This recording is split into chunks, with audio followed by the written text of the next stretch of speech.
असली डिग्री तो ले नहीं पाए और गांव के देहात में एक भाषा में बात कही जाती है थेथरोलॉजी।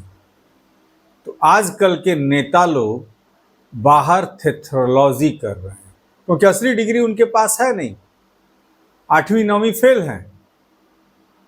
जी हां, बताएंगे कि ये किसने कहा, लेकिन आप हैं निष्कर्ष भारत के साथ और मैं हूं मनोज चतुर्वेदी। दिलीप जायसवाल भाजपा के नए प्रदेश अध्यक्ष, अब धीरे धीरे उनके अंदर भी सम्राट चौधरी जैसा तेवर जग रहा है। जी हां, आज अभी प्रदेश भाजपा के कार्यालय में उन्होंने संवाददाताओं को संबोधित किया और साथ में नित्यानंद राय भी थे, केंद्रीय गृह राज्य मंत्री, और शायद नित्यानंद जी बगल में बैठे थे, इसलिए थोड़ा सा और ज्यादा उमड़ रहे थे दिलीप जायसवाल।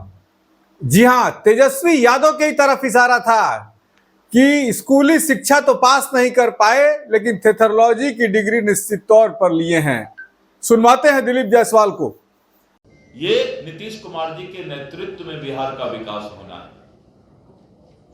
तो आज माननीय नित्यानंद राय जी ने आपको ये बताने का, समझाने का प्रयास किया है कि कुछ लोग भावनात्मक राजनीति करके समाज को जाति में, वर्ग में बांटने का काम करते हैं और वहीं पर हमारे माननीय श्री नरेंद्र मोदी जी, श्री नीतीश कुमार जी विकास के रथ को आगे बढ़ाना चाहते हैं। इतना ही फर्क है।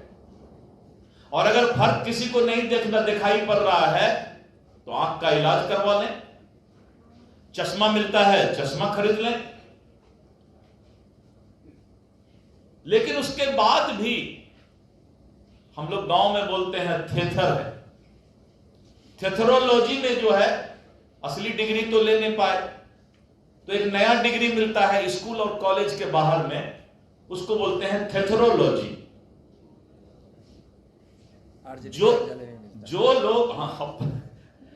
जो लोग स्कूल और कॉलेज का पढ़ाई नहीं कर पाते हैं, फेल कर जाते हैं, तो बाहर में उनको एक डिग्री मिलता है थेथरोलॉजी। तो वही थेथरोलॉजी वाले नेता लोग विकास की बात नहीं करके भावनात्मक बात करके समाज को बांट करके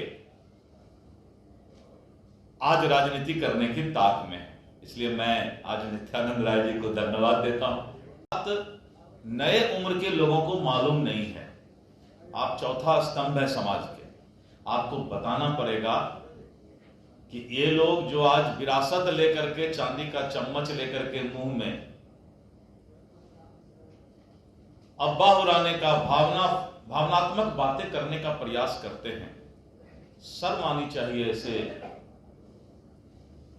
प्रतिपक्ष की राजनीति करने वालों को। आरक्षण बार बार बोला जा रहा है कि कभी आप अपने बुजुर्गों से पूछिए, राजनीतिक बुजुर्गों से, कि आपने कभी आरक्षण दिया है क्या? इस सवाल को मीडिया को जरूर पूछना चाहिए प्रतिपक्ष के लोगों से कि नीतीश कुमार जी के नेतृत्व में ही और एनडीए और अटल जी के जमाने में ही आरक्षण का प्रावधान किया गया, लेकिन बेशर्म होकर फिर यही बात। और मैं बार बार बोल रहा हूं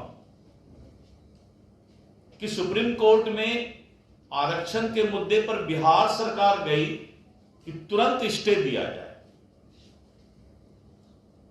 लेकिन आप इधर र्यूमर उड़ाते हैं, अब्बा उड़ाते हैं कि सुप्रीम कोर्ट में रिजेक्ट हो गया, डिसमिस हो गया।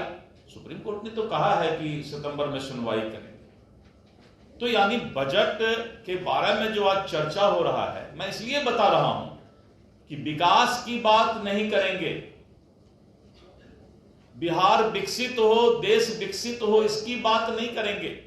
ये माननीय नरेंद्र मोदी जी के नेतृत्व में ही विकास की बात हो रही है और नीतीश कुमार जी के नेतृत्व में ही ये बजट में जो हिस्सा मिला है बिहार को, ये नीतीश कुमार जी के नेतृत्व में बिहार का विकास होना है। तो आज माननीय नित्यानंद राय जी ने आपको ये बताने का, समझाने का प्रयास किया है कि कुछ लोग भावनात्मक राजनीति करके समाज को जाति में, वर्ग में बांटने का काम करते हैं। तो सुना आपने दिलीप जायसवाल को, कहा कि आजकल के नेताओं को मोदी के 2047 का विजन दिखाई नहीं देता है, विकास की बात नहीं करते हैं, सिर्फ आरक्षण और जातिवाद में बिहार को घसीटना चाहते हैं। तो एक तरह से कह लीजिए कि बीजेपी भी अब हमलावर हो गई प्रदेश में, लेकिन बीजेपी के ही एक साथी दल एलजेपी-आर के अध्यक्ष चिराग पासवान ये निश्चित तौर पर कह चुके हैं कि हम कोर्ट जाएंगे। क्रीमी लेयर जो अनुसूचित जाति जनजाति में आरक्षितों में क्रीमी लेयर की बात जो सुप्रीम कोर्ट की ने कही है कि कोटे में कोटा, उसके लिए हम निश्चित तौर पर याचिका दाखिल करेंगे सुप्रीम कोर्ट में। अब देखना यह है कि क्या सुप्रीम कोर्ट इस पे फिर से निर्णय में अपने कोई बदलाव करता है या नहीं, इस पर भी हमारी नजर रहेगी। आप बने रहिए हमारे साथ। नमस्कार।